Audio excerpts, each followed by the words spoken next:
Saudara sekalian, bersyukur pada pagi hari ini ya kita boleh ada di tempat ini, kita boleh beribadah bersama-sama. Bapak Ibu ketahuilah bahwa ibadah itu bukan cuman kewajiban, tetapi lebih daripada itu, kebutuhan dari setiap kita, anak-anak Tuhan. Kita butuh ibadah, ketika kita ibadah kita merasakan damai sejahtera dari Tuhan ya, karena kita fokusnya kepada Tuhan, bukan fokus kepada masalah-masalah yang sedang menimpa kita ya. Mari kita terus setia untuk beribadah. Ya, luar biasa untuk jemaat yang boleh setia sampai saat ini untuk beribadah, memilih meskipun banyak tawaran, banyak godaan ya, apalagi tanggal cantik nih ya, 11, 12 banyak yang menikah, tetap memilih untuk ibadah ya. Meskipun tadi malam habis pesta sampai malam tetap memilih untuk beribadah.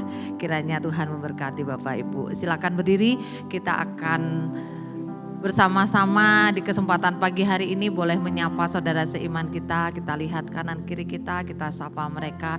Kita berikan senyuman yang termanis kepada mereka. Kita sukacita bertemu dengan mereka.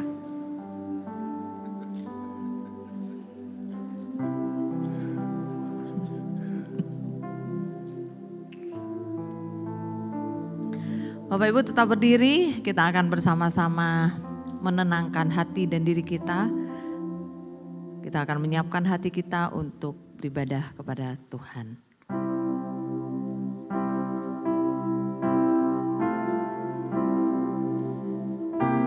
Mazmur 145. Puji-pujian dari Daud. Aku hendak mengagungkan Engkau ya Allahku, ya Raja. Dan aku hendak memuji namamu untuk seterusnya dan selamanya. Setiap hari aku hendak memuji Engkau dan hendak memuliakan namamu untuk seterusnya dan selamanya.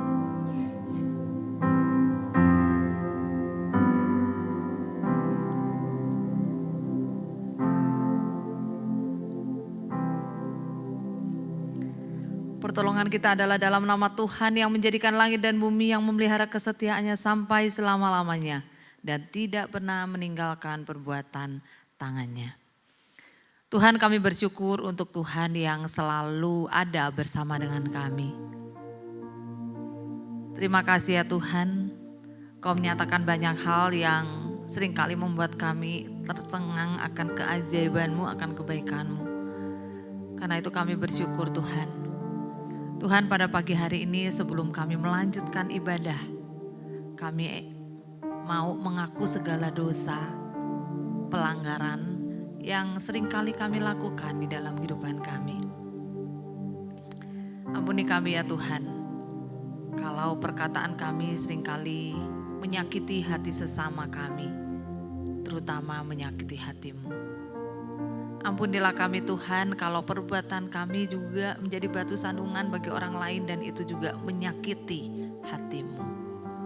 Ampuni kami ya Tuhan kalau kami seringkali memikirkan hal-hal yang tidak baik, tidak diketahui orang tetapi menyakiti hati-Mu.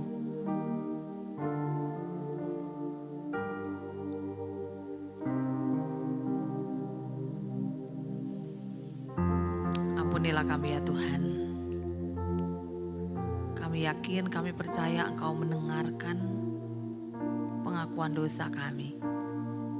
Dan seperti janji-Mu, jikalau kami mengaku Engkau adalah setia dan adil, Engkau akan menyucikan kami. Bahkan Tuhan, Engkau akan melayakkan kami untuk menghampiri Engkau dalam ibadah pada pagi hari ini. Dan Engkau akan melayakkan kami untuk kami boleh melayani-Mu pada pagi hari ini. Kami menyerahkan untuk ibadah dari awal sampai akhirnya ke dalam tangan Tuhan. Kiranya Tuhan saja yang bertahta atas semuanya. Berdoa untuk hamba-Mu Pak Wilfried yang akan menyampaikan firman. Berdoa untuk rekan-rekan penata layan, operator, semuanya Tuhan tolong kami. Agar apa yang kami lakukan dengan sukacita dan dengan satu motivasi untuk kemuliaan nama Tuhan saja. Terima kasih Tuhan, di dalam nama Tuhan Yesus kami berdoa. Amin. Mari kita sujud kepada Tuhan. Ungkapkan terima kasih Tuhan untuk semua yang terbaik buat Tuhan.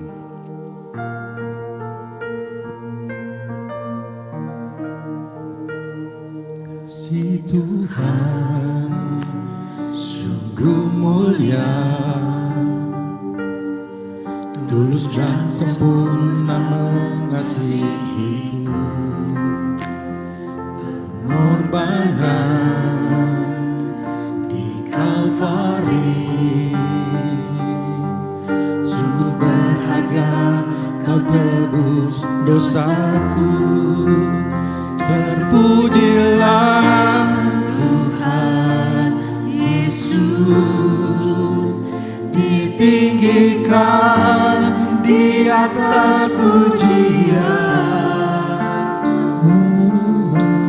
Dari dalam lubuk hatiku, ku sujud dan berterima kasih.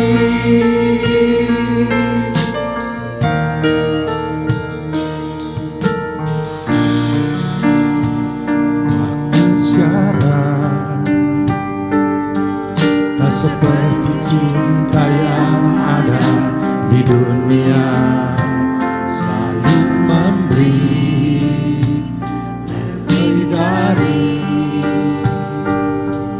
yang layak ku terima di hidupku. Terpujilah Tuhan Yesus, ditinggikan di atas pujian. Dari dalam lubuk hatiku, ku sujud dan berterima. Terpujilah Tuhan, terpujilah Tuhan Yesus, ditinggikan di atas pujian. Dari dalam lubuk hatiku, ku sujud dan berterima kasih. Salibmu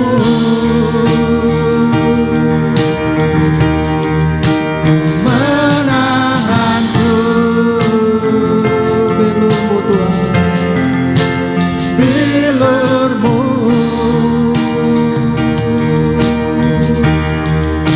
kesembuhanku. Salibmu Tuhan,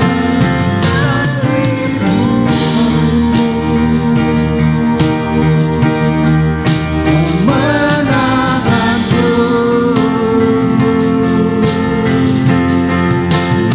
bilurmu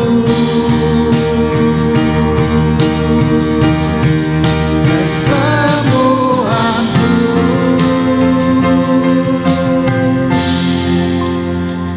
Terpujilah Tuhan Yesus, ditinggikan di atas pujian. Dari dalam lubuk hatiku, ku sujud dan berterima kasih. Tuhan Yesus, ditinggikan di atas pujian. Dari dalam lubuk hatiku, ku sujud dan berterima kasih. Dari dalam lubuk hatiku, ku sujud dan berterima kasih.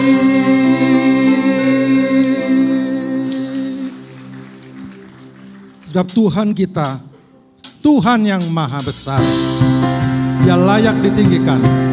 Mari kita ceritakan kemuliaannya untuk semua orang yang ada di dunia.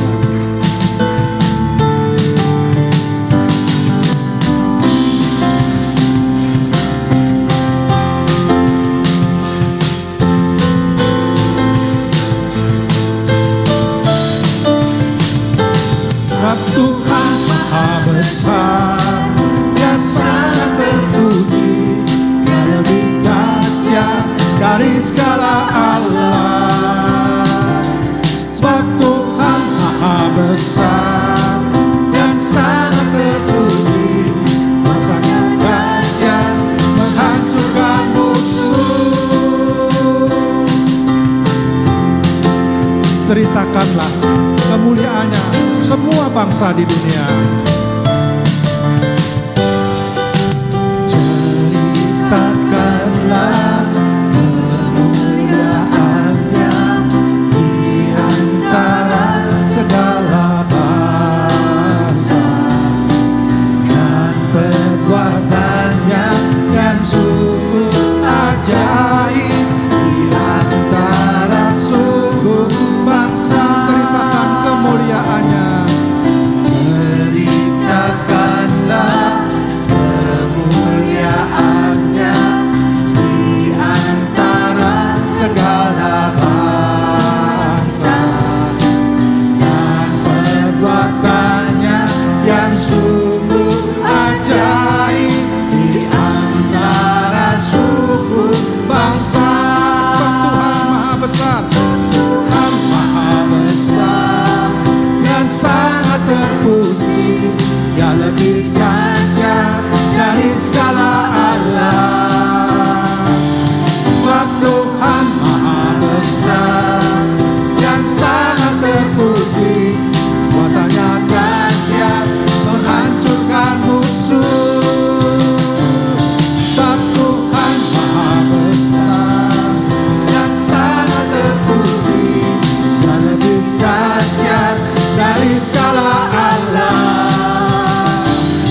Sebab Tuhan Maha Besar dan sangat terpuji, kuasanya dahsyat menghancurkan musuh.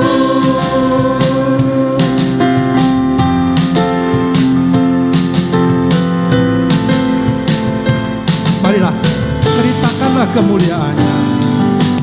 Ceritakanlah kemuliaannya di antara segala bangsa, dan perbuatannya yang sungguh ajaib di antara suku bangsa.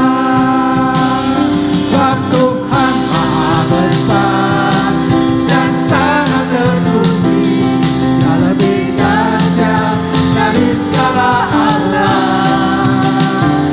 Sebab Tuhan Maha Besar dan sangat terpuji, kuasanya dahsyat menghancurkan musuh. Sebab Tuhan Maha Besar dan sangat terpuji, Dia lebih dahsyat dari segala Allah. Sebab Tuhan Maha Besar dan sangat terpuji, kuasanya dahsyat kuasanya dahsyat menghancurkan musuh. Kuasanya dahsyat menghancurkan musuh. Berikan kemuliaan untuk Tuhan kita. Biarlah seluruh hidup kita serahkan untuk Tuhan, untuk dipakai Tuhan.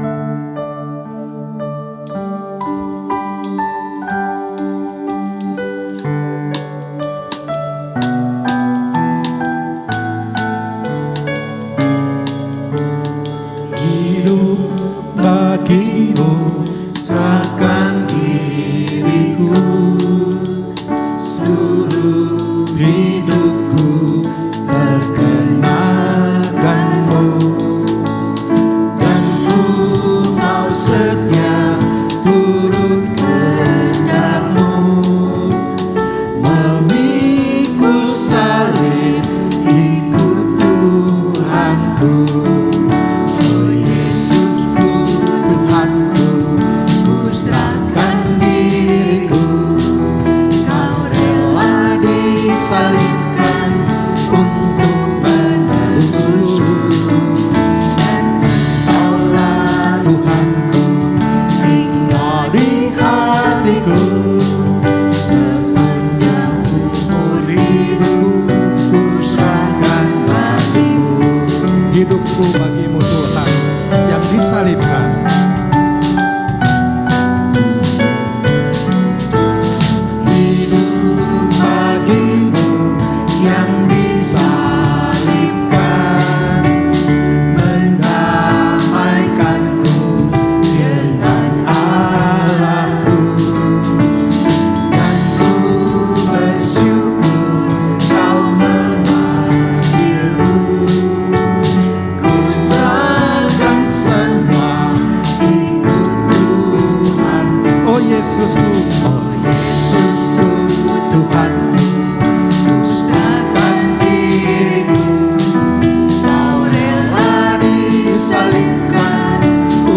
sebagai gerak kita, hidupku kuserahkan padamu Tuhan.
Bersama-sama berdoa sebelum kita mendengarkan pewartaan firman. Mari kita kembali berdoa. Bapa di surga, terima kasih untuk pagi ini. Terima kasih untuk kami boleh beribadah. Terima kasih untuk kesempatan memasuki hari yang baru. Dan kami sudah memuji Tuhan. Kiranya Engkau berkenan atas pujian kami. Dan sebentar lagi kami ingin mendengarkan Engkau bersabda kepada kami. Berbicaralah kepada kami ya Allah. Nyatakanlah apa yang menjadi kehendak-Mu, hiburkan kami, kuatkan kami ya Tuhan. Ini yang menjadi seru doa kami Tuhan. Kami siap untuk mendengarkan sabda-Mu. Di dalam nama Yesus kami berdoa mengucap syukur. Haleluya. Amin. Iya. Bapak Ibu dipersilakan duduk. Selamat pagi Bapak Ibu saudara sekalian, shalom.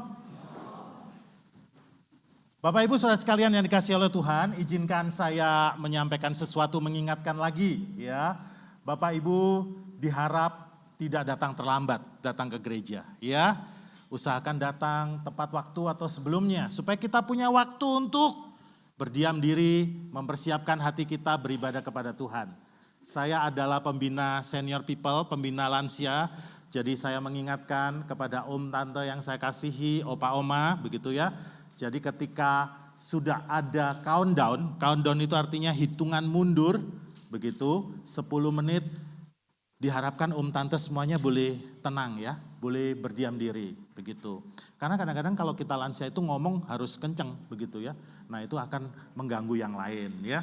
Jadi harus tenang, begitu. Supaya yang lainnya, jemaat yang lain bisa menenangkan diri, mempersiapkan hati untuk beribadah kepada Tuhan ya, begitu. Nah Bapak Ibu saudara sekalian yang dikasihi oleh Tuhan, tema khotbah kita hari ini adalah impactful life. Hidup yang berdampak. Begitu ya. Hidup yang berdampak. Harapannya setelah kita mendengarkan khotbah ini, setiap kita termasuk diri saya, kita punya hidup yang berdampak. Berdampak positif tentunya kepada orang lain. Ya. Yang menjadi bacaan firman Tuhan kita pada pagi hari ini adalah Daniel pasal yang ke-8. Daniel pasal yang ke-6. Daniel pasal yang ke-6. Ya. Seharusnya dibaca seluruh pasal. Bapak Ibu, hari-hari ini di Gereja Kristen Kalam Kudus Bandung, kita sedang menggeluti kitab Daniel. Ya. Jadi kalau Bapak Ibu ada yang hadir di sini, belum punya aplikasi Sabda, unduhlah itu di Play Store. Ya. Seluruh jemaat Gereja Kristen Kalam Kudus Bandung didorong untuk melakukan saat teduh dengan menggunakan santapan harian ya, atau kita menyebutnya pelita begitu. Nah hari-hari ini kita sedang membahas kitab Daniel dan hari ini perikop atau pasal yang harus saya gali adalah dari pasal yang ke-6 keseluruhan. Tetapi saya tidak mau membaca semuanya. saya mau mengajak kita membaca dari Daniel pasal yang ke-6, ayat yang ke-26 dan yang ke-27 saja. Ya, Daniel pasal yang ke-6, ayat yang ke-26 dan yang ke-27 saja. Daniel pasal yang ke-6, ayat yang ke-26 dan kemudian ayat yang ke-27. Bapak Ibu sudah dapat semuanya, amin? Yes, saya ulang lagi ya. Daniel pasal yang ke-6, ayat yang ke-26 dan yang ke-27. Bunyinya begini. Bersama ini kuberikan perintah bahwa di seluruh kerajaan yang kukuasai, orang harus takut dan gentar kepada Allahnya Daniel. Sebab dialah Allah yang hidup, yang kekal untuk selama-lamanya. Pemerintahnya tidak akan binasa dan kekuasaannya tidak akan berakhir. Dia melepaskan dan menolong dan mengadakan tanda dan mujizat di langit dan di bumi. Dia yang telah melepaskan Daniel dari cengkraman singa-singa. Ya. Menarik ya Bapak Ibu Saudara sekalian. Jadi saya ulang lagi. Bersama ini kuberikan perintah katanya. Bahwa di seluruh kerajaan yang kukuasai, orang harus takut dan gentar kepada Allahnya Daniel. Sebab apa? Sebab dialah Allah yang hidup, yang kekal untuk selama-lamanya. Pemerintahnya tidak akan binasa dan kekuasaannya tidak akan berakhir. Nah, apa sebenarnya yang terjadi di dalam kitab Daniel ini? Sebenarnya ada kisah apa? Kalau Bapak Ibu tahu, itu adalah tentang kisah Daniel di Gua Singa. Ya. Nah, saya mau jelaskan dulu kisahnya seperti apa. Kita tidak baca, tetapi saya yakin ada di sini yang jarang baca Alkitab atau mungkin baru pertama kali dengar cerita Daniel. Jadi saya ceritakan ya. Ini adalah peta kerajaan atau kekaisaran Media Persia. Bapak Ibu harus tahu, Israel pernah dibuang, dihukum oleh Tuhan. Ya. Jadi setelah pemerintahan Israel yang pertama Raja Saul, diteruskan oleh Daud, diteruskan oleh Salomo. Salomo hidupnya menjauh daripada Tuhan. Tuhan tidak berkenan. Ya, akhirnya kerajaan Israel itu dipecah jadi dua. Kerajaan Israel di bagian utara dan kerajaan Yehuda. Tetapi mereka terus tidak mengindahkan teguran Tuhan. Mereka menduakan Tuhan. Mereka menyembah ilah yang lain. Akhirnya apa? Tuhan izinkan kerajaan yang besar pada waktu itu. Kerajaan adikuasa. Babel menaklukkan Israel. Baik Israel utara maupun Israel selatan. Apa yang terjadi? Seluruh rakyat, hampir semuanya, ya, terutama orang muda, orang-orang yang masih kuat, orang-orang pintar, semuanya dibuang, dipindahkan dari Israel ke Babel. Tetapi kerajaan Babel tidak berlangsung lama, kemudian Tuhan izinkan kerajaan yang lebih besar yang lain yang namanya Media Persia menaklukkan Babel. Nah, orang Israel yang tadinya dijajah oleh Babel sekarang dijajah oleh Media Persia. Disitulah di zaman Babel dan di zaman Media Persia itulah Daniel dengan teman-temannya Sadrah, Mesah, Abednego hidup, Bapak Ibu. Nah, Bapak Ibu tahu kekaisaran Media Persia itu hampir menguasai seluruh wilayah di dunia perjanjian lama. Semuanya itu. Jadi ini adalah suatu kerajaan yang sangat kuat Bapak Ibu. Nah, di manakah posisi Daniel di kerajaan ini Bapak Ibu Saudara sekalian? Ya, Bapak Ibu Saudara sekalian yang dikasihi oleh Tuhan, rajanya adalah Raja Darius. Dan Raja Darius ini punya sekitar 120 pejabat tinggi. Ya, dia punya 120 pejabat tinggi yang memerintah di keseluruhan wilayah Media Persia. 120 pejabat tinggi ini di atasnya ada 3 wakil raja, ya, orang penting, di mana salah satunya adalah Daniel. Dan di antara ketiga ini Daniel adalah yang paling disayang oleh raja, Bapak Ibu. Karena apa? Karena dia memiliki katanya roh yang luar biasa. Dia adalah orang pilihan Tuhan. Bapak Ibu Saudara sekalian yang dikasihi oleh Tuhan, kemudian apa yang terjadi Bapak Ibu? Orang-orang, khususnya pejabat tinggi, iri kepada Daniel, begitu ya. Kenapa? Kalau misalnya Daniel tidak ada di situ, mereka lah yang bisa menggantikan posisi wakil raja itu. Dan masalahnya, mereka adalah orang Media Persia, orang yang merasa dirinya unggul, sedangkan Daniel itu sekedar orang buangan. Tetapi kenapa orang buangan bisa begitu baik, begitu pintar, begitu diurapi oleh Tuhan dan disayangi oleh raja? Mereka tidak suka. Akhirnya orang-orang yang iri benci ini merancangkan sesuatu. Bagaimana ya supaya Daniel ini bisa tersingkir dari jabatannya jadi wakil raja. Jadi apa yang terjadi? Mereka mulai memata-matai Daniel. Ya, mereka lihat siapa tahu ada tindakan, ada perbuatan dari Daud yang salah, ya, melanggar tita raja, melanggar hukum negara, sehingga dia bisa dipojokkan, bila perlu dihukum, dicopot dari jabatannya. Tetapi Bapak Ibu, apa yang terjadi? Orang-orang ini tidak bisa menemukan kesalahan daripada Daniel. Yang cuman dia tahu, mereka tahu, Daniel punya iman, punya kebiasaan beribadah yang berbeda dengan orang-orang media Persia. Orang-orang yang kita bisa katakan kafir itu, Bapak Ibu. Daniel biasa berdoa 3 kali sehari menghadap ke Yerusalem. Menghadap ke tanah, ke kampung halamannya. Di mana di sana pernah dibangun bait suci. Dia berdoa ke arah sana. Ya. Dia berdoa di jendela, ya, dekat jendela di mana orang lain bisa melihat. Bapak Ibu saudara sekalian yang dikasihi oleh Tuhan, akhirnya orang-orang ini melihat, kita tidak bisa jatuhkan dia lewat perbuatan yang mungkin menyeleweng. Tetapi mungkin kita bisa pojokkan dia lewat imannya. Bapak Ibu, apakah Bapak Ibu tipe orang seperti Daniel? Jikalau ada lawan atau musuh daripada kita, mau mencari kesalahan kita tidak bisa. Akhirnya apa? Yang mereka lihat, ini sisinya ini. Sisi iman dia ini, iman Kristennya. Ini yang kita bisa serang. Nah Bapak Ibu saudara sekalian, dirancangkanlah suatu strategi. Hari itu orang-orang ini berniat menghadap kepada Raja Darius langsung. Bapak Ibu, pada zaman itu tuh ketika seseorang mau menemui raja itu tidak gampang.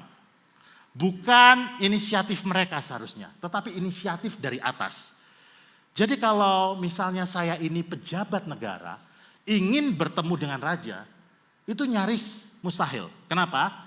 Harus raja yang punya perkenan, punya niat, punya kehendak untuk mengundang saya. Begitu ya, mengerti? Tetapi hari itu para pejabat yang tidak suka kepada Daniel itu menghadap raja. Ya. Dan ketika Darius mendengar ada orang-orang yang menemui dia, Raja Darius itu kaget heran. Ini siapa orang-orang ini yang berani-beraninya menghadap aku tanpa dipanggil. Tetapi dia juga curious. Curious itu artinya punya keinginan tahu yang besar. Apa maksud orang ini sehingga dia mau menghadap saya. Jadi Bapak Ibu, dipanggillah orang-orang itu semuanya untuk menghadap raja Bapak Ibu. Iya. Nah, ketika orang-orang itu bertemu dengan raja, apa yang dikatakan oleh orang-orang itu? Ya raja, kekalah hidupmu.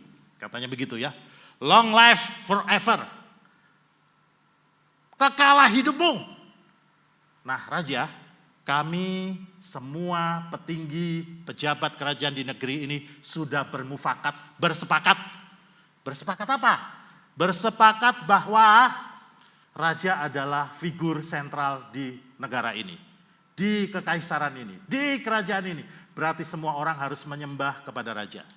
Jadi semua orang kalaupun punya permohonan harus kepada raja.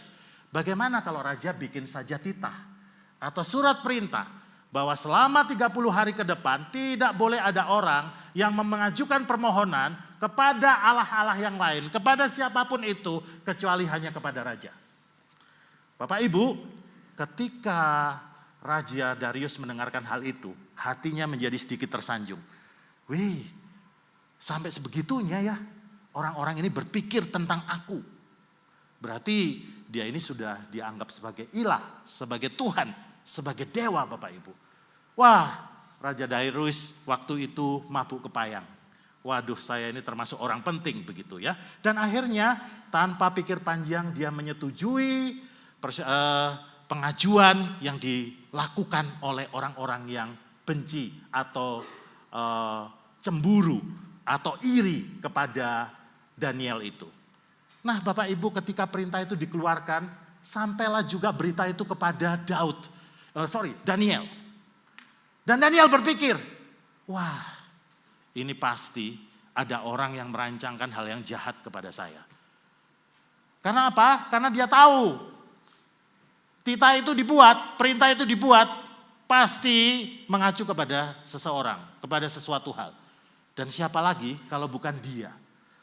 Dan akhirnya apa yang terjadi? Dia berpikir, apa yang harus aku lakukan? Apakah aku harus lagi kembali berdoa kepada Yahweh Allah Israel itu? Berdoa seperti biasa di jendela dilihat banyak orang, atau aku nggak lagi berdoa, atau aku sembunyi-sembunyi saja. Lalu apa yang dilakukan oleh Daniel? Dia berkata dalam hatinya, kira-kira hidup matiku di tangan Tuhan. Dan selama ini dia adalah Allah yang menyertai aku. Maka kalau memang aku harus mati, matilah. Aku tetap harus berdoa dengan caraku yang seperti biasanya. Kira-kira seperti itu. Saya bahasakan ya Bapak Ibu. Jadi apa yang terjadi Bapak Ibu? Dia tetap berdoa menghadap Yerusalem 3 kali sehari.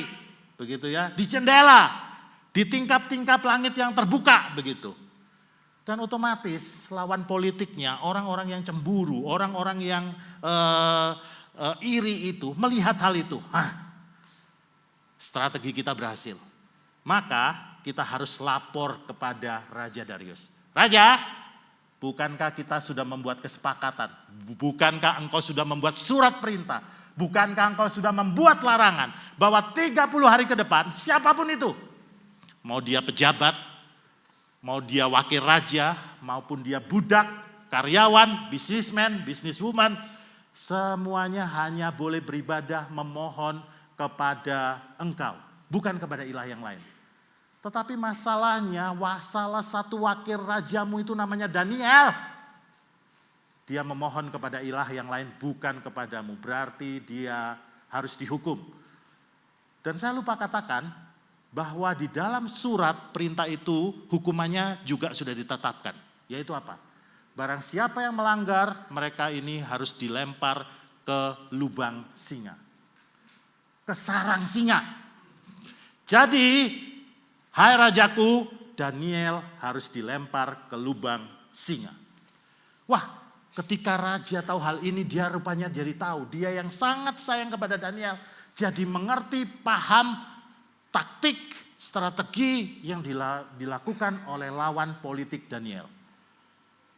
Dia akhirnya berpikir, gimana caranya saya bisa membebaskan Daniel. Dia cari celah-celah di hukum negara Media Persia.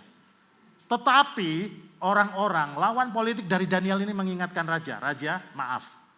Anda harus tahu, keputusan yang sudah dibuat tidak bisa dibatalkan. Dan itu sudah menjadi hukum di negara, di negeri, di kerajaan Media Persia ini. Raja semalaman dia cari cara begitu ya, dia lihat ketentuan-ketentuan hukum yang ada dan tidak bisa. Jadi akhirnya apa Bapak Ibu yang terjadi? Dengan terpaksa raja meminta maaf kepada Daniel, mengantar dia ke lubang singa Bapak Ibu. Untuk apa? Dimakankan, istilahnya seperti itu ya. Diumpankan kepada singa-singa yang dibuat lapar begitu. Jadi siapapun yang akan dilempar ke lubang singa itu, dia pasti akan tercapik-capik mati dalam waktu singkat karena singa-singa yang di situ dibuat sangat lapar. Bapak Ibu yang terjadi akhirnya Raja Darius dengan perasaan sedih menjalankan apa yang dia sudah sepakati atau tanda tangani Bapak Ibu. Tidak bisa diganggu gugat. Jadi dilemparlah Daniel itu ke lubang singa Bapak Ibu. Dan kemudian apa yang terjadi? Para pekerja menutup lubang singa itu dengan batu yang besar, memastikan tidak ada orang yang bisa keluar dari dalamnya. Dan bukan sekedar itu Bapak Ibu.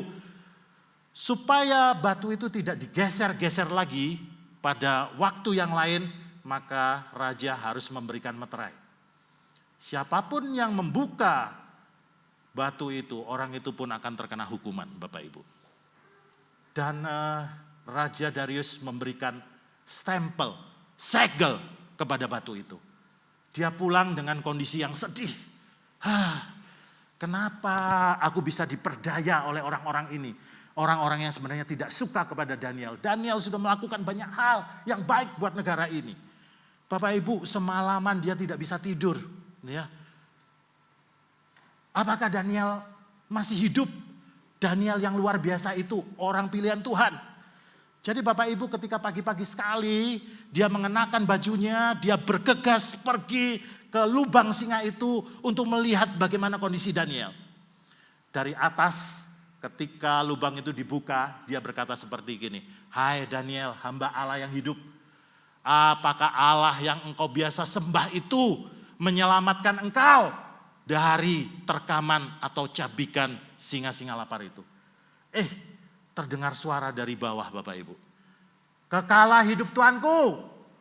Raja Allah itu yang aku sembah itu menyelamatkan aku." Begitu luar biasanya, senangnya Darius. Akhirnya apa yang dia perintahkan? Dia minta supaya Daniel diangkat keluar, dikeluarkan dari lubang itu. Dan sebagai gantinya, dia memerintahkan supaya lawan-lawan politik daripada Daniel lah yang kemudian dimasukkan ke gua singa itu Bapak Ibu. Tidak hanya itu, melihat kejadian yang sangat luar biasa itu, cenderung mujizat, akhirnya raja itu mengeluarkan sebuah titah lagi. Surat perintah yang lain yang mengatakan semua orang yang ada di kerajaan Media Persia, semua daerah jajahan saya ini, mereka harus takut dan gentar kepada Allahnya Daniel. Bayangkan, Daniel itu orang buangan. Allah orang buangan itu seharusnya bukan siapa-siapa dibandingkan dengan Allahnya Media Persia. Tetapi setelah melihat apa yang Tuhan lakukan terhadap Daniel, Raja kafir ini berkata, semua orang yang ada di pemerintahan ini justru harus menyembah kepada Allah Daniel. Nah Bapak Ibu saudara sekalian, saya suka dengan versi ayat yang lain, versi mudah dibaca dan bahasa Indonesia sehari-hari. Daniel, Raja Darius mengatakan begini, "Aku membuat hukum yang baru. Hukum itu berlaku untuk semua orang di semua bagian dalam kerajaanku. Kamu semua harus takut dan hormat kepada Allahnya Daniel. Allahnya Daniel ialah Allah yang hidup, Allah yang hidup selamanya. Kerajaannya tidak pernah binasa, pemerintahannya tidak pernah berakhir." Bahasa Indonesia sehari-hari mengatakan begini, "Aku perintahkan kepada semua orang yang berada di wilayah kerajaanku supaya takut dan hormat kepada Allah yang disembah oleh Daniel." Bapak Ibu bayangkan, ini muncul dari perkataan seorang pemimpin tertinggi yang tidak percaya kepada Tuhan. Daniel hanya orang buangan, dia orang Israel biasa. Tetapi dia minta supaya Allah orang buangan itu disembah oleh seluruh rakyat Media Persia. Menarik bukan Bapak Ibu saudara sekalian? Nah hari ini di khotbah saya ini saya ingin Bapak Ibu pulang dengan membawa 3 poin penting. Yang pertama apa? Yang pertama adalah begini. Pada masa tuanya, orang-orang yang hidup, berakar dan bertumbuh di dalam Tuhan akan sangat berguna bagi Tuhan. Garis bawahi kata pada masa tuanya. Loh, kenapa? Maksudnya apa Bapak Ibu? Ketika saya mempersiapkan khotbah ini, saya membaca buku The Book of Daniel dalam bahasa Inggris karangan John Young. Buku itu mengatakan begini, by the time Daniel was over 80 years old. Jadi pada zaman itu usia Daniel itu adalah 80 tahun. He was at the peak of his career and show no sign of decline in his capability. Di usia yang ke-80 itu, Daniel berada di puncak karirnya, dan tidak ada tanda-tanda bahwa kemampuannya itu menurun, decline. Wih luar biasa ya Bapak Ibu. Saya mau ngomong ya Bapak Ibu, soal lansia nih. Next. Menurut WHO, siapakah yang tergolong lansia itu? Lansia adalah seseorang yang telah memasuki usia 60 tahun ke atas. Jadi jangan golongkan saya lansia. Saya masih 51-52, masih muda. Ko Ivan Anda lansia, mana Ko Ivan? Tak tegesin dari mimbar. Enggak, masih jiwa muda. Ya, masih muda. Ya. Ini berita yang saya dapatkan dari laman Biro Pusat Statistik Jambi. Ya, Biro Pusat Statistik mengelompokkan lansia itu menjadi 3 kelompok umur, yaitu lansia muda. Nah, Ko Ivan ini muda. Ya, kelompok umur 60 sampai 69 tahun, lansia madya, kelompok umur 70 sampai 79 tahun, dan lansia tua. Kelompok umur 80 tahun ke atas dan BPS mencatat penduduk lansia di Indonesia 10,82%. Hampir 11% penduduk di Indonesia itu adalah lansia. Sorry. Dan Daniel itu adalah lansia tua. Tapi Bapak Ibu lihat bahwa hidupnya dipakai oleh Tuhan. Ada yang banyak yang berpikir usia 80 mau ngapain? Bapak Ibu, saudara sekalian, saya mau tunjukkan nih orang ini. Namanya Daesun Wong.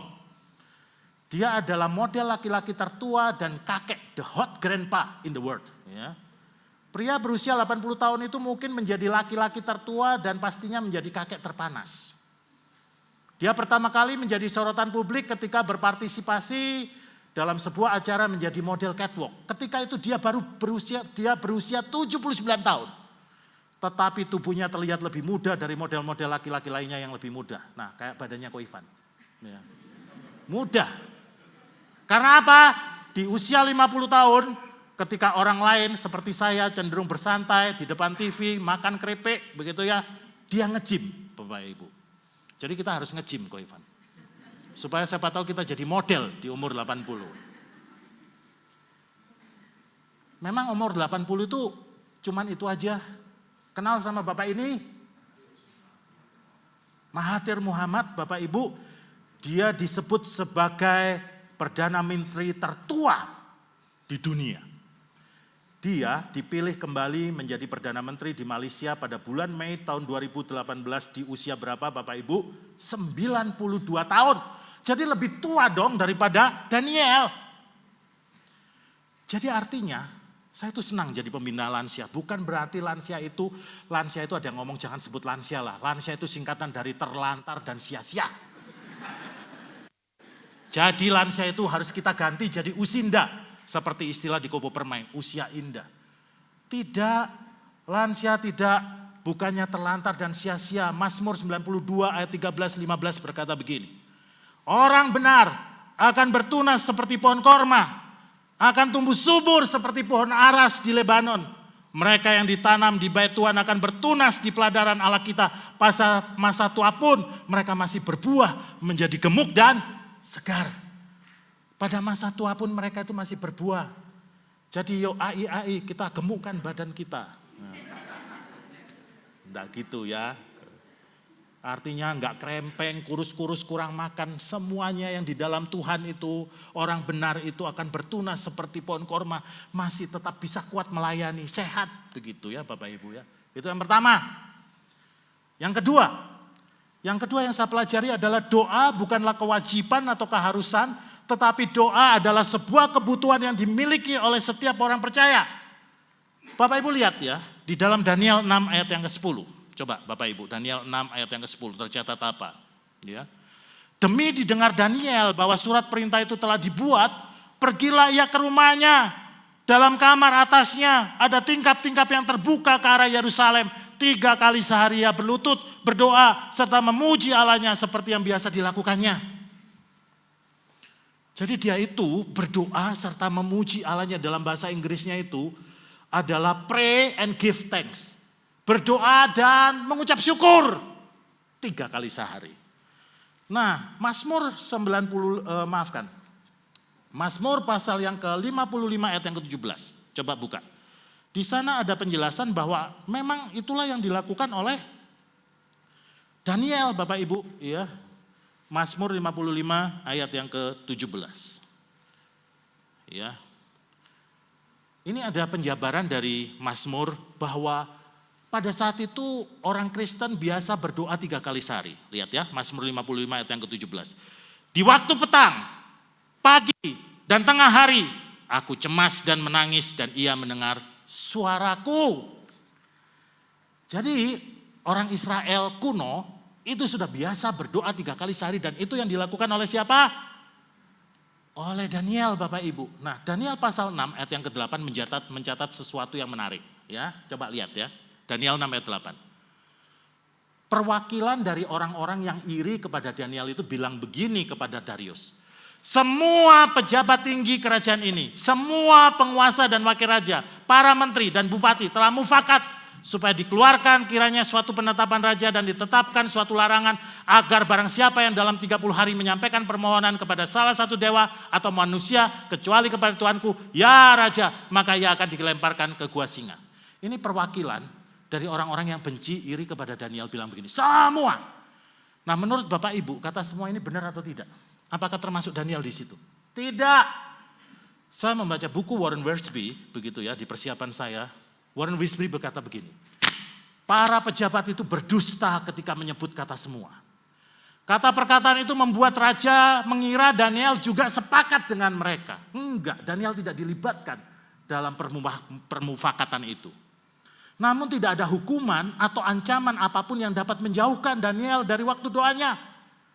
Apakah doa bagi Anda merupakan persoalan hidup dan mati? Bagi Daniel, iya. Waduh, waktu saya baca ini iya loh. Ketika Daniel mendengar kabar tentang surat ketetapan itu, apakah hatinya surut untuk tidak berdoa? Tidak. Dia tetap berdoa karena merasakan itu adalah suatu kebutuhan, bukan keharusan, bukan kewajiban. Dan itulah sumber kekuatan dia. Bapak Ibu, hari Sabtu yang lalu ini saya sungguh bersyukur. Pecah rekor untuk peserta doa pagi sampai 53 orang. Saya lihat di situ Pak Sabana di layar, papa, mama, 3 anak ikut berdoa. Kalau bukan doa, bagaimana kita bisa menghadapi tantangan hidup ini Bapak Ibu? Daniel, orang yang begitu luar biasa, memandang penting doa 3 kali sehari. Dan akhirnya saya tiba di bagian yang terakhir dari khotbah saya. Ya. Bagian yang ketiga, maafkan dalam bahasa Inggris, saya ambil dari buku Timothy Keller. Ya. Timothy Keller berbicara begini dalam bahasa Inggris. Your daily work is ultimately an act of worship to the God. Pekerjaan Anda sehari-hari sebenarnya adalah penyembahan Anda yang utama kepada Allah. Who called, yang memanggil dan memperlengkapi Anda untuk melakukannya.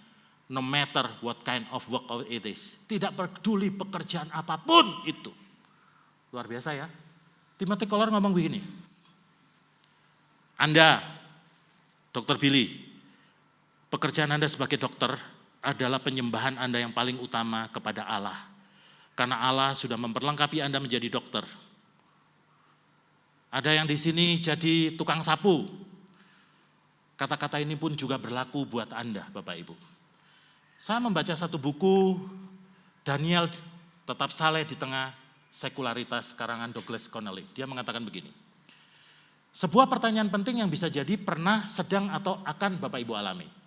Dia menulis begini, tidak peduli betapa terlindungnya kita pada masa kanak-kanak, atau betapa seringnya kita pergi ke sekolah minggu, akan tiba saatnya kita dipaksa untuk memasuki dunia yang tidak mengenal Allah. Kita diperhadapkan baik di universitas modern, di tempat kerja maupun di masyarakat pada gaya hidup yang berbeda secara radikal dari apa yang diajarkan Alkitab. Pada setiap saat kita harus membuat keputusan-keputusan yang sulit. Akankah kita menaati Allah dengan tanpa memedulikan segala konsekuensinya atau kita menjadi bagian dari kebudayaan sekitar? Menarik ya? Jadi penulis buku ini mengatakan dari kisah Daniel ini kita bisa tahu. Suatu saat kita akan berhadapan dengan dunia yang tidak memegang nilai-nilai kebenaran Alkitab. Di kantor, semua orang korupsi, cuman Anda yang kagak, aneh pisan. Kira-kira dalam situasi yang seperti itu, Anda mau jadi orang yang seperti apa? Begitu ya? Kalau nggak ikut, kelihatan aneh pisan gitu ya. Semua orang melakukan itu walaupun salah. Douglas Connolly langsung kemudian berkata begini, Daniel memberi teladan praktis dan bersifat pribadi bagi pergumulan kita. Ia adalah contoh dari orang yang karirnya mencapai posisi dengan kekuasaan dan prestis besar dalam sistem dunia. Namun yang tidak pernah mengompromikan prinsip-prinsip dasar Alkitab. Ia menunjukkan pada kita cara menjalani hidup rohani yang utuh di bawah tekanan dunia sekuler. Mereka yang mengalami godaan untuk menyerah terhadap tekanan semacam itu akan banyak belajar dari Daniel. Jadi penulis kitab ini mengatakan begini, kita orang-orang anak Tuhan yang ada di dunia sekuler, begitu ya, yang harus berhadapan dengan nilai-nilai duniawi, belajar tuh dari Daniel. Walaupun dia diperhadapkan dengan kebudayaan kafir, nilai-nilai kafir dia tidak mau, dia tetap ikut Tuhan.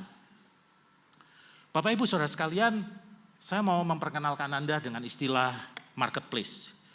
Tadi ada dunia sekuler. Bapak Ibu, apakah penulis buku itu benar? Benar dan juga ada yang saya kurang setuju. Ada majalah yang mengatakan The Daniel One Principle for Christian for in the Marketplace. Bapak Ibu, mulai muncul buku-buku seperti ini. A Missionary in the Marketplace. Seorang misionari di marketplace.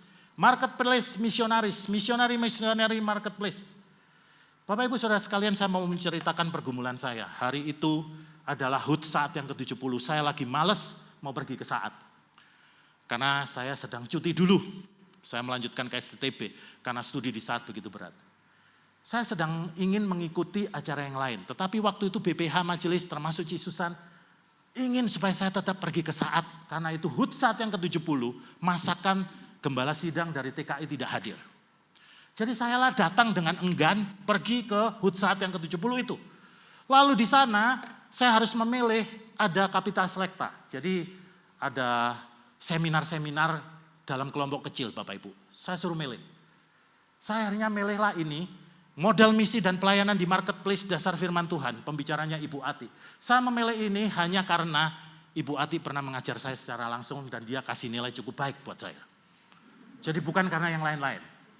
Udahlah daripada yang lain gua nggak kenal siapa itulah, banyak cincong, lebih baik saya dengerin Ci Ati. Pergilah saya ikut ini modal misi dan pelayanan di marketplace dan itu membuka, menjungkir balikkan pemikiran saya. Dia mengatakan begini, banyak tokoh Alkitab bukan rohaniwan, tetapi mereka yang ada di marketplace tidak menyandang pendeta, apostol ataupun evangelis. Siapa orang ini? Yusuf. Dia ada di pemerintahan. Lalu siapakah ini? Sakeus. Dia adalah orang yang kerja di perpajakan. Tetapi kemudian Ciati bilang begini, bayangkan orang yang kerja di perpajakan itu ketika disentuh oleh Tuhan. Orang lain korupsi, dikenal sebagai orang yang menyeleweng hidupnya. Tetapi ketika seorang petugas perpajakan disentuh hidupnya oleh Tuhan, dia mengembalikan uang yang dia tipu dari orang lain 3 kali lipat. Betapa luar biasanya kata Ciati, Ibu Rahmiati. Dunia perlu orang-orang seperti ini. Dan kemudian dia juga menunjukkan orang ini. Siapa orang ini? Daniel. Daniel itu bukan hamba Tuhan. Daniel itu orang kerja di pemerintahan tetapi hidupnya jadi teladan buat orang di media Persia. Dan kemudian saya tidak cantumkan di sini adalah Lydia. Lydia adalah seorang businesswoman. Menjual kain ungu dari Tiatira, itu pun contoh bukan hamba Tuhan. Jadi Bapak Ibu, gara-gara hal ini, saya akhirnya memutuskan untuk studi lagi Magister Ministry khusus marketplace di STTB. Dan kemudian hati saya diubahkan oleh Tuhan. Apa itu marketplace Bapak Ibu? Marketplace adalah dunia kita. Semua bidang kehidupan, Senin sampai Minggu, kehidupan sehari-hari di luar gereja, itu marketplace. Lalu Bapak Ibu Saudara sekalian, apa contohnya? Dunia kerja. Bapak Ibu karyawan swasta, PNS, apapun itu, Bapak Ibu yang kerja di dunia bisnis, berarti Bapak Ibu sedang hidup di marketplace.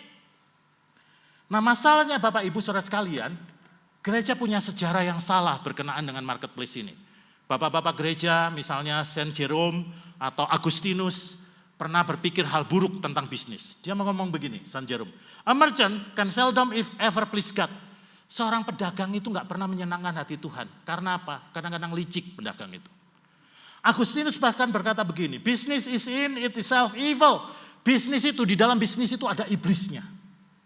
Jadi biasanya orang yang suka dagang itu gak sepenuhnya jujur. Tetapi pandangan ini sudah berubah. Pandangan ini akhirnya membuat suatu dikotomi, suatu pemisahan antara yang sekuler dan yang kudus. Yang kudus itu adalah gereja. Yang kudus itu adalah mimbar. Rohaniwan itu adalah orang kudus. Jadi yang sekuler, orang-orang seperti Dr. Billy, orang-orang yang kerja punya bengkel seperti Cik Susan, itu sekuler, itu kurang kudusnya. Mereka cuman kaum awam. Bapak Ibu Saudara sekalian, gereja saat ini mulai mengembalikan lagi kepada pemahaman yang benar. Bahwa iman kita, spiritualitas kita harus utuh. Bukan saja di gereja. Tetapi di mana? Di kehidupan sehari-hari, di tempat kerja, di masyarakat, Tuhan pun harus ditinggikan Bapak Ibu. Jadi ada upaya untuk menyambungkan lagi antara hari Minggu yang dianggap kudus dengan hari Senin, Selasa, Rabu, Kamis, Jumat, Sabtu, itu pun sama kudusnya. Antara iman kita dengan job kita, dengan pekerjaan kita, antara rohaniwan dan awam, semuanya tidak ada pemisahan. Bapak Ibu Saudara sekalian, jadi sebelumnya ada pemikiran yang keliru. Kalau yang namanya kerja itu berarti level yang kedua. Kalau jadi hamba Tuhan itu level yang pertama, itu yang rohani. Tidak seperti itu. Kerja dan misi itu panggilan yang berbeda, itu pemikiran yang keliru. Artinya ada yang berpikir kalau kita serius dengan misi, tinggalkan pekerjaan kita. Kita jadi hamba Tuhan saja. Karena apa? Ada ayat yang di Alkitab yang mengatakan Yesus pernah memanggil murid-muridnya itu dari nelayan dan pemungut cukai. Mereka tinggalin, mereka ikut Yesus. Itu berarti pekerjaan gereja lebih rohani daripada pekerjaan sekuler. Tetapi pandangan itu salah Bapak Ibu. Kenapa? Sekarang gereja harus mengingatkan lagi umatnya bahwa kekristenan adalah suatu cara hidup di dunia dengan dukungan dari komunitas orang percaya. Anda semua adalah misionaris Bapak Ibu. Penebusan adalah bersifat sosial dan kolektif, bukan hanya sekedar pengalaman pribadi. Artinya apa? Bapak Ibu ditebus urusannya bukan surga dan neraka saja, bukan. Artinya apakah Bapak Ibu itu jadi orang Kristen supaya terhindar dari neraka saja? Tidak. Kita punya tugas untuk menebus dunia ini. Dunia yang gak benar, dunia yang koruptif, dunia yang dijalankan dengan licik. Tetapi ketika orang Kristen ada, semuanya jadi perusahaan ini dikelola dengan jujur. Ada orang-orang yang seperti Ahok, mohon maaf, terlepas dari cerainya. Dia dikenal sebagai orang Kristen yang takut akan Tuhan dan punya dampak terhadap negara ini. Jadi hari ini saya pernah berpikir, saya bangga Christian pergi ke Saat, saya bangga Tina pergi ke Saat. Tetapi saya lebih bangga jikalau ada anak muda di tempat ini, tidak masuk sekolah teologi, tetapi dia jadi orang nomor 1 di negara ini, yang meninggikan Tuhan itu jauh lebih benar, lebih berdampak daripada seorang hamba Tuhan yang hanya melayani terbatas oleh tembok-tembok gereja. Bapak Ibu, ada konsep yang harus kita rubah. Bahwa pekerjaan Bapak Ibu juga penting. Bahwa apapun profesi Anda harus dipakai oleh Tuhan untuk memengaruhi banyak orang. Saya tutup dengan kata-kata yang baik. Anda tetap disebut manusia spiritual, orang Kristen yang sejati, sekalipun bekerja di dunia sekuler. Jika apa? Jika Anda profesional, jika Anda jujur, jika Anda bertanggung jawab. Orang akan lihat, inilah orang Kristen itu. Dia berbeda, dia dosen yang berbeda, dia karyawan yang berbeda. Dia karyawan yang profesional, dia karyawan yang jujur, dia karyawan yang bertanggung jawab. Dan itu sebenarnya orang Kristen yang sejati. Amin Bapak Ibu. Kita tunduk kepala berdoa.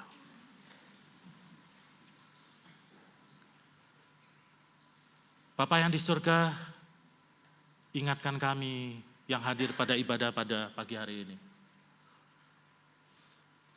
Tuhan, kami mau mensyukuri jikalau kami masih diberikan umur panjang. Tetapi siapapun kami Tuhan, walaupun lansia, kami masih bisa berguna dipakai oleh Tuhan. Tuhan ingatkan kami bahwa kami tidak bisa menghadapi hidup ini dengan kekuatan sendiri. Kami perlu doa, jadikan kami orang Kristen yang berdoa. Dan yang ketiga Tuhan kami sadar sekarang bahwa pekerjaan kami pun itu penting di mata Tuhan. Tuhan berikan kepada kami kemampuan, passion yang berbeda. Kami bukan hamba Tuhan. Kami bukan rohaniwan, tetapi kami adalah anak-Mu, misionaris yang Tuhan tempatkan di bisnis, di kantor, dimanapun untuk jadi berkat ya Tuhan Yesus, di mana nama Tuhan ditinggikan. Sama seperti akhirnya Darius berkata, hanya Tuhanlah Daniel itu yang pantas disembah dan dipuji. Tolong setiap kami jemaat-Mu yang hadir pada pagi hari ini Tuhan itu mengerti akan hal itu dan memperhatikannya. Di dalam nama Yesus kami berdoa mengucap syukur, haleluya, amin. Yesus memberkati.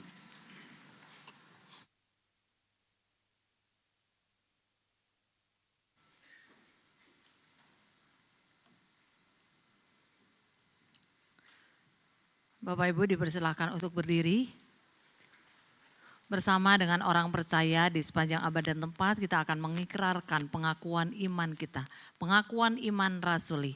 Aku percaya kepada Allah, Bapa yang Maha Kuasa, Khalik langit dan bumi, dan kepada Yesus Kristus anaknya yang tunggal Tuhan kita, yang dikandung dari Roh Kudus, lahir dari darah Maria, yang menderita sengsara di bawah pemerintahan Pontius Pilatus, disalibkan, mati dan dikuburkan, turun ke dalam kerajaan maut, pada hari yang ketiga bangkit pula dari antara orang mati.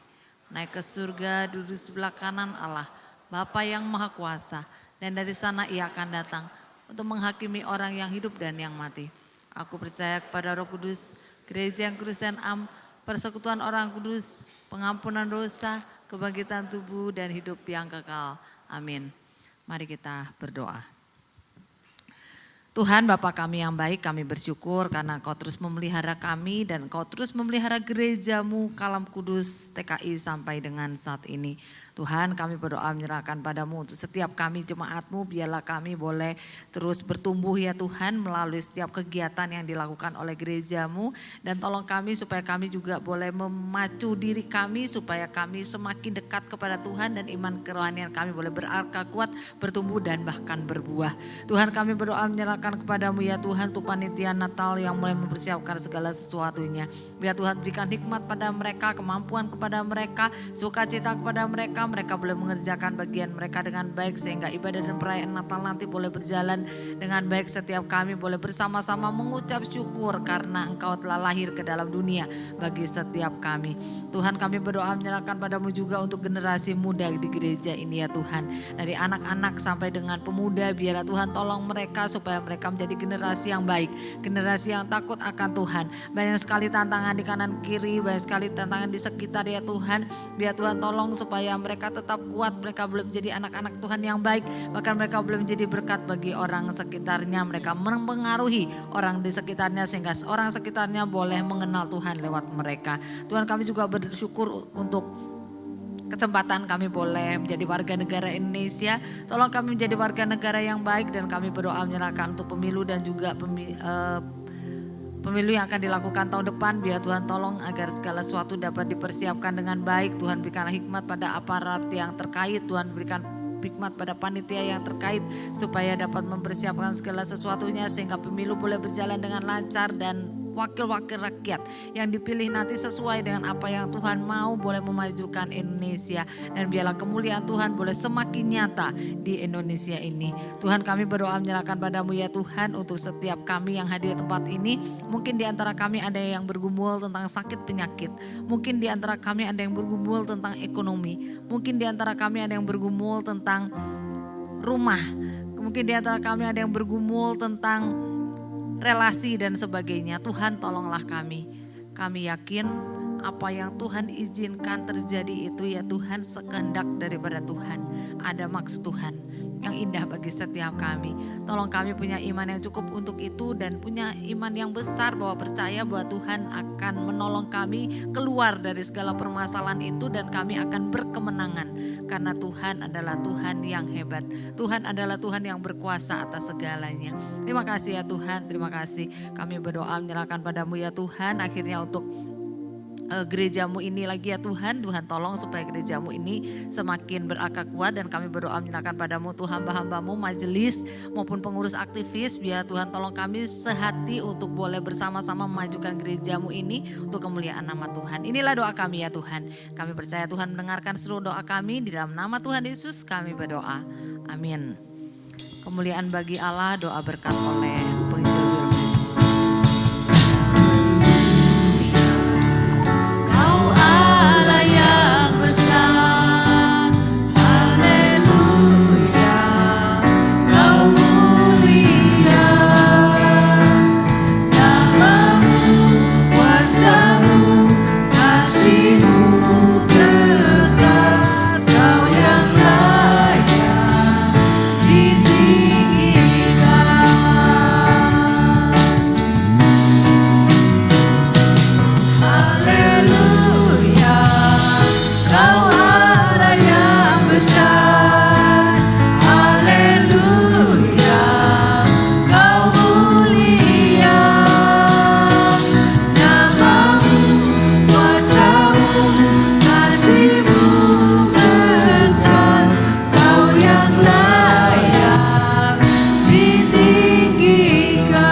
Bapa yang di surga, kami bersyukur untuk anak-anak-Mu yang Kau panggil untuk melayani Tuhan sepenuh waktu menjadi rohaniwan.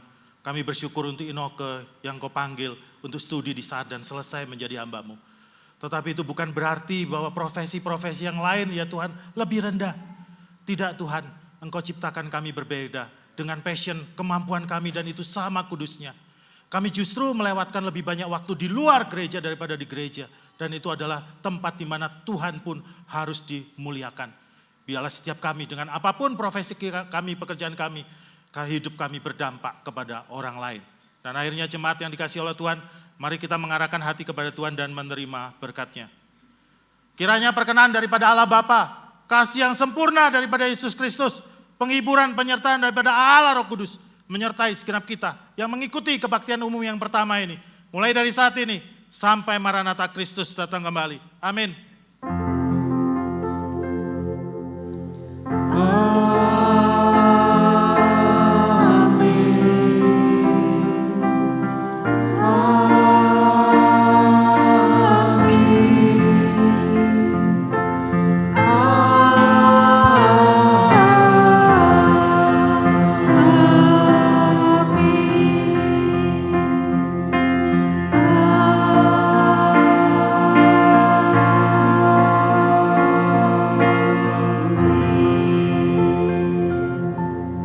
Bapak, Ibu, dan Saudara, silakan bersaat teduh.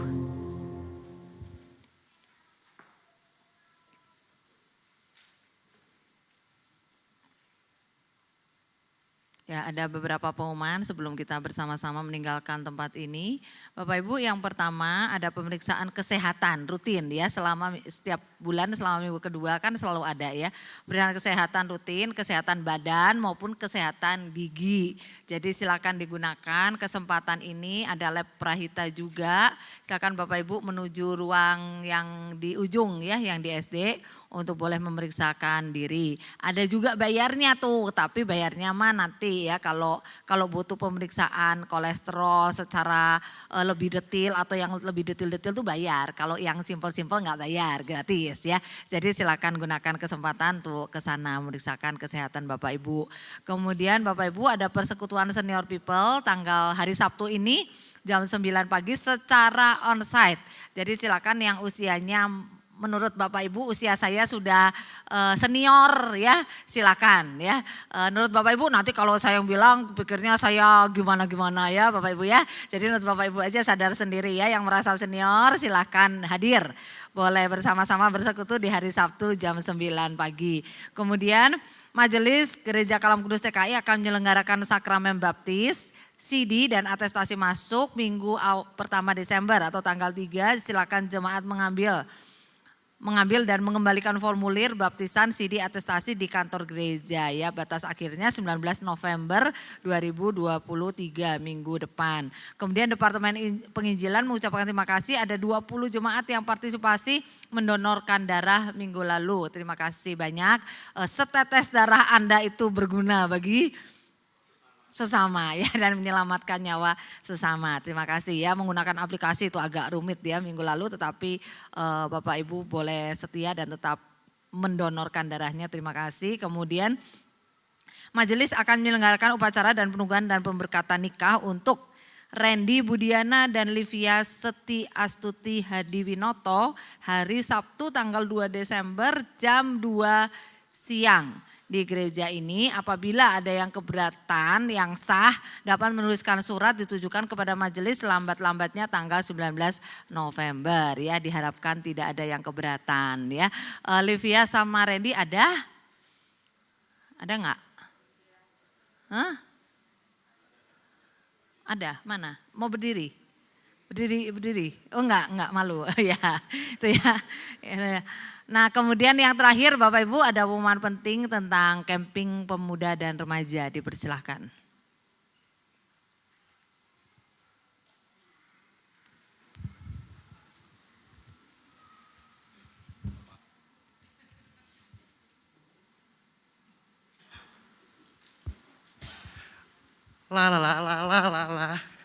Berhan, kamu kenapa terlihat sangat pendiam, tidak seperti biasanya? Iya nih Daniel, aku sedang bingung.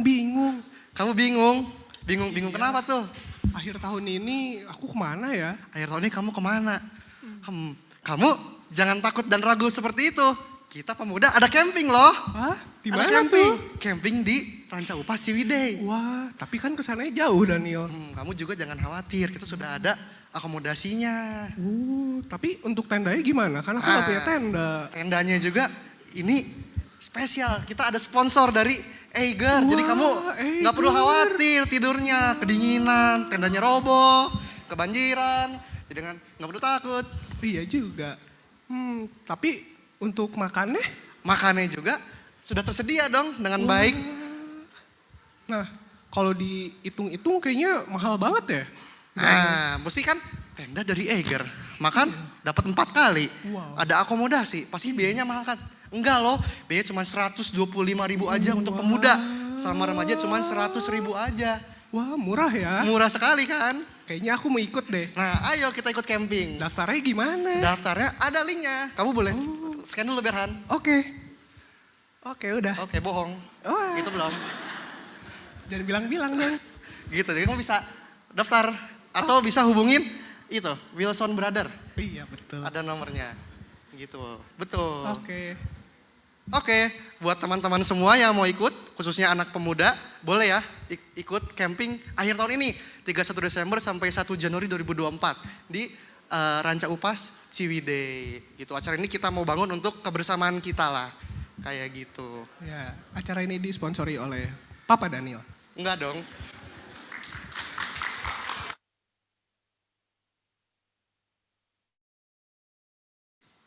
Sekian warta hari ini, selamat hari Minggu, Tuhan memberkati.